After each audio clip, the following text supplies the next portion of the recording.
Para sahabat Lifeline yang dikasihi oleh Tuhan Yesus Kristus, selamat pagi, apa kabar? Semoga teman-teman semua ada dalam kondisi yang baik dan sehat.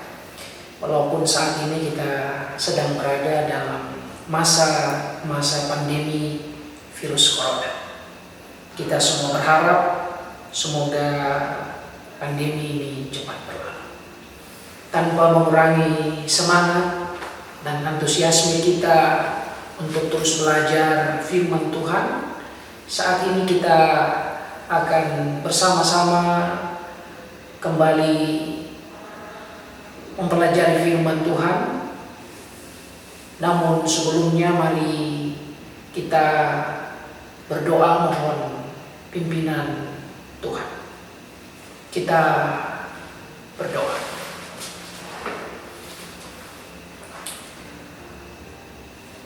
Ya Tuhan Allah kami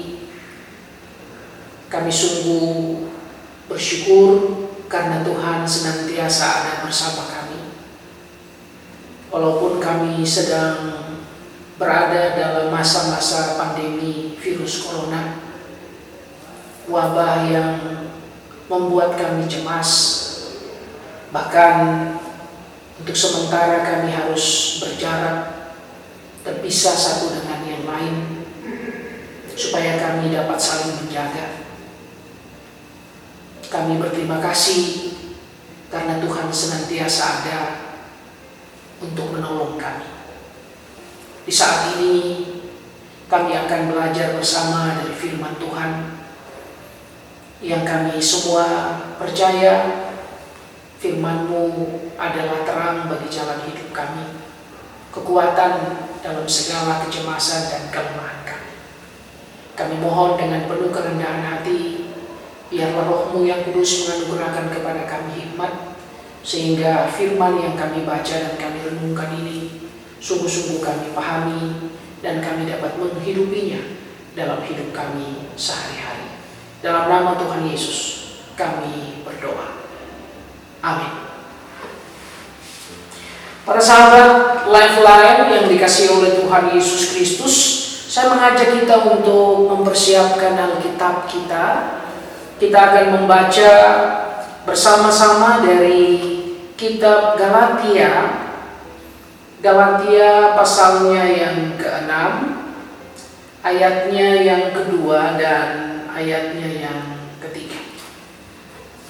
Galatia, surat Paulus kepada jemaat di Galatia pasalnya yang ke-6, ayat 2 dan ayatnya yang ketiga. Beginilah bunyinya. Bertolong-tolonganlah menanggung bebanmu, demikianlah kamu memenuhi hukum Kristus. Sebab kalau seorang menyangka bahwa ia berarti, padahal ia sama sekali tidak berarti, ia menipu dirinya sendiri. Demikian pembacaan Alkitab. Berbahagialah kita semua yang sudah membaca, mendengar, dan tentu yang lebih berbahagia adalah kita yang belajar setia melakukan firman Tuhan dalam hidup kita sehari-hari.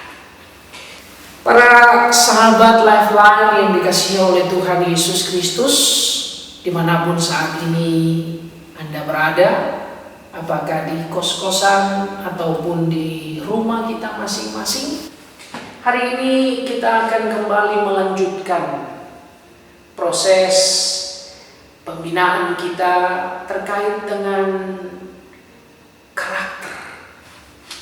Saudara-saudara, apalagi di masa pandemi seperti sekarang ini, sangat dibutuhkan karakter. Sebab hanya orang-orang yang berkarakterlah yang akan mampu untuk menguasai kondisi dan membawa dirinya secara tepat.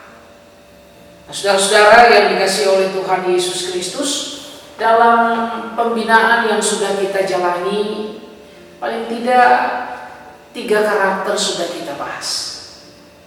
Yang pertama kasih, yang menjadi dasar dari segala sesuatu. Yang kedua, kita juga sudah membahas tentang hormat, respect, yang kita sangat butuhkan dalam relasi kita dengan orang lain. Dan yang ketiga, kita sudah membahas tentang antusias, ya, tentang semangat yang terus menyala-nyala dalam diri kita. Apapun yang kita lakukan seperti untuk Tuhan. Nah, hari ini saudara-saudara, kita akan sama-sama merenungkan ketiga values, karakter yang sudah kita bahas itu ke dalam satu tataran yang lebih praktis. Kenapa? Karena ketika kita bicara tentang karakter, ini bukan sesuatu yang hanya menjadi teori, menjadi pengetahuan belaka, tetapi sesuatu yang mesti kita hidupi dalam keseharian kita. Nah, hari ini saudara-saudara, dalam surat Paulus kepada jemaat di Galatia, sebagaimana yang kita baca tadi, dia menasihati jemaat di sana untuk mewujudkan satu tindakan konkret dalam hidup bersama sebagai manifestasi dari kasih. Dalam ayat yang kedua tadi dikatakan, bertolong-tolonganlah menanggung bebanmu, karena itulah yang dikehendaki Kristus. Bertolong-tolonganlah menanggung bebanmu, karena itu cara untuk memenuhi hukum Kristus. Hukum kasih dengan tegas mengatakan kepada kita bahwa kasihilah Tuhan Allahmu dengan segenap hatimu. Dan hukum yang kedua yang sama dengan itu, kasihilah sesamamu manusia seperti dirimu sendiri. Nah, kasih ini harus dinyatakan dalam kehidupan konkret. Dewasa itu saudara-saudara, jemaat di Galatia ada dalam situasi sulit. Sebagai komunitas yang baru, yang kecil dari sisi jumlah, mereka berhadapan dengan penganiayaan, baik yang datang dari pihak pemerintah, juga datang dari agama-agama yang sudah mapan pada masa itu. Dan dalam realitas atau dalam kenyataan yang sulit seperti itu, mereka tidak boleh memikirkan diri mereka masing-masing. Memang saudara-saudara, ada kecenderungan bahwa ketika kita ada dalam kondisi sulit, spontan kita hanya akan membela kepentingan kita sendiri. Ambil contoh, dalam situasi pandemi corona saat ini, ketika dinyatakan kita darurat, orang berbondong-bondong menyerbu supermarket. Di Jakarta, orang datang dan kemudian membeli semua barang yang mereka butuhkan tanpa memikirkan orang lain. Jadi spontanitas yang muncul adalah cari selamat sendiri. Nah, Paulus mengingatkan supaya tidak boleh demikian. Justru dalam situasi sulit, orang mesti belajar untuk bertolong-tolongan. Orang mesti saling membantu. Kelebihan yang satu bisa mengisi kekurangan yang lain. Ini yang mesti dilakukan dalam kehidupan. Kepada jemaat di Galatia, Paulus menasihatkan hal itu, dan tentu kepada kita sekalian yang ada di masa kini. Para sahabat yang dikasihi oleh Tuhan Yesus Kristus, ketika teman-teman merantau ke Bandung atau berkuliah di Maranatha dan kemudian berproses bersama, spirit pertolong-tolongan ini mesti kita konkretkan, kita nyatakan dalam laku hidup kita sehari-hari. Misalnya kita saling memerdulikan, yang punya kelebihan dari segi akademik bisa menolong temannya yang mungkin tidak terlalu pandai dari sisi akademik. Menolong dia supaya sama-sama maju, sama-sama berkembang. Ada yang kekurangan secara finansial, kesulitan di kos-kosan. Kita yang memiliki kelebihan, kita bantu. Kita bertolong-tolongan. Itu hal-hal konkret yang bisa kita kerjakan ketika kita ada bersama berkuliah di Kota Bandung. Dan kita lakukan semua itu, lakukan sebagai ungkapan syukur dan dikerjakan seperti untuk Tuhan. Ketika kita melakukan itu, kita sedang memenuhi hukum Kristus. Bahkan lebih jauh lagi dalam ayat yang ketiga tadi dikatakan bahwa sebab kalau seorang menyangka bahwa ia berarti padahal ia sama sekali tidak berarti, ia menipu dirinya sendiri.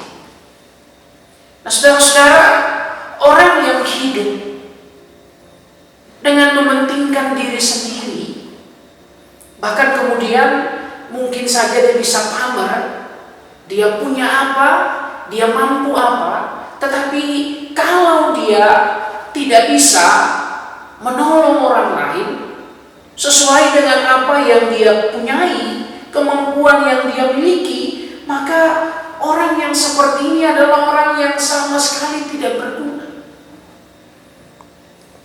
Orang yang hidup dalam kamuflase.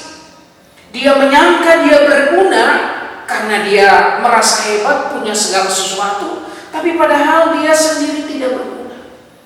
Nah, saudara-saudara yang dikasihi oleh Tuhan Yesus Kristus, firman Tuhan yang kita baca pada hari ini mengingatkan kita bahwa ternyata nilai guna kita sebagai seorang manusia itu ditentukan oleh bagaimana kita mampu menolong orang lain sesuai dengan apa yang Tuhan karuniakan kepada kita, potensi, talenta, kemampuan.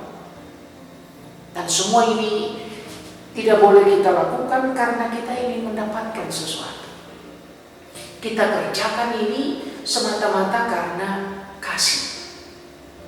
Kita lakukan karena kita sudah dikasihi oleh Allah, dan Allah mengaruniakan kepada kita berbagai karunia, potensi, talenta, dan dengan karunia, potensi, talenta itu kita mau berguna bagi banyak orang. Dalam karakter antusias yang kita sudah pelajari kemarin dikatakan bahwa apapun juga yang kamu lakukan seperti untuk Tuhan. Dalam hal kita bertolong-tolongan untuk menanggung beban, kita lakukan semua itu juga seperti untuk Tuhan. Sobat Lifeline yang dikasihi oleh Tuhan Yesus Kristus, mari karakter ini yang kita bangun. Kita kerjakan apa yang Tuhan inginkan untuk kita lakukan dalam hidup kita sehari-hari, sehingga hidup kita menjadi hidup yang bermakna, hidup yang bernilai, hidup yang berguna. Tuhan memberkati kita sekalian. Amin. Saudara-saudara yang dikasihi oleh Tuhan, mari kita berdoa. Kita bawakan segala pergumulan dan harapan kita. Kita berdoa. Ya Tuhan Allah kami, kendati kami terpisah dalam jarak, tapi kami menyatu dalam Roh-Mu untuk bersama-sama menaikkan doa di tengah-tengah masa pandemi ini. Kami berharap Allah Engkau menjaga dan memelihara kami dimanapun kami berada. Tuhan, berikanlah kepada kami kekuatan dan kesehatan, supaya kami dapat terus menjalani hidup kami, bahkan mengisinya dengan hal-hal yang positif, yang konstruktif, yang berguna untuk banyak orang. Terima kasih untuk kebenaran firman Tuhan yang telah kami dengarkan. Biarlah kami dapat memanfaatkan waktu yang Tuhan berikan, mengisinya dengan karya terbaik, bukan hanya untuk kami tapi juga untuk yang lain. Kami belajar untuk bertolong-tolongan, termasuk di tengah-tengah situasi pandemi yang sulit seperti sekarang ini. Kami berdoa menyerahkan juga para dokter suster yang bekerja dengan tiada lelah untuk merawat dan menyembuhkan orang-orang yang sakit, khususnya mereka yang terpapar virus corona. Tuhan memberkati sehingga para dokter suster mereka tetap sehat dan kuat. Kami memohon juga campur tangan Tuhan dalam seluruh upaya penemuan antivirus. Tuhan berkati para ilmuwan dalam kerja dan usaha yang mereka semua lakukan. Kami berdoa juga untuk pemerintah kami yang berupaya dengan sekuat tenaga untuk menangani pandemi di tengah-tengah bangsa kami. Biarlah usaha-usaha yang baik, yang terencana ini Tuhan Engkau berkenan memberkati. Juga untuk kami masyarakat, ajari kami untuk sungguh-sungguh menjaga diri kami, menjaga kesehatan kami. Kami berdoa juga menyerahkan ke dalam tangan Tuhan rencana yang akan kami tekuni ke depan, khususnya di Lifeline. Tuhan menolong supaya semua rencana-rencana yang sudah kami ingin lakukan semuanya itu dapat terrealisasi. Kami memohon campur tangan Tuhan, Engkau memberkati para pengurus sehingga mereka tetap semangat, mereka tetap antusias untuk menjalankan tugas tanggung jawab yang Tuhan sudah percayakan. Kami berdoa juga untuk proses belajar mengajar online yang sekarang ini sedang kami jalani. Tuhan, kiranya Engkau menolong supaya proses ini juga tidak membuat kami bermalas-malasan di tempat kami masing-masing, tetapi justru mendorong kami untuk lebih giat lagi dalam belajar. Kami berdoa untuk orang tua kami dalam segala pekerjaan-pekerjaan mereka. Tuhan, biarlah Engkau juga berkenan memberkati. Bahkan juga untuk gereja kami, Gereja Kristen Pasundan, Tuhan berkenan menolong para pemimpin gereja yang ada supaya mereka akan terus membawa gereja kami sesuai dengan apa yang menjadi visi misi kami, menjadi gereja bagi sesama. Terima kasih Tuhan. Ini seluruh harapan dan pergumulan yang kami bawakan ke dalam tangan-Mu. Kami percaya Allah Engkau mendengar kami, dan biarlah Tuhan menjawab kami bukan menurut kehendak kami, tapi biarlah kehendak Tuhan yang boleh jadi. Dalam nama Tuhan Yesus Kristus kami berdoa. Amin.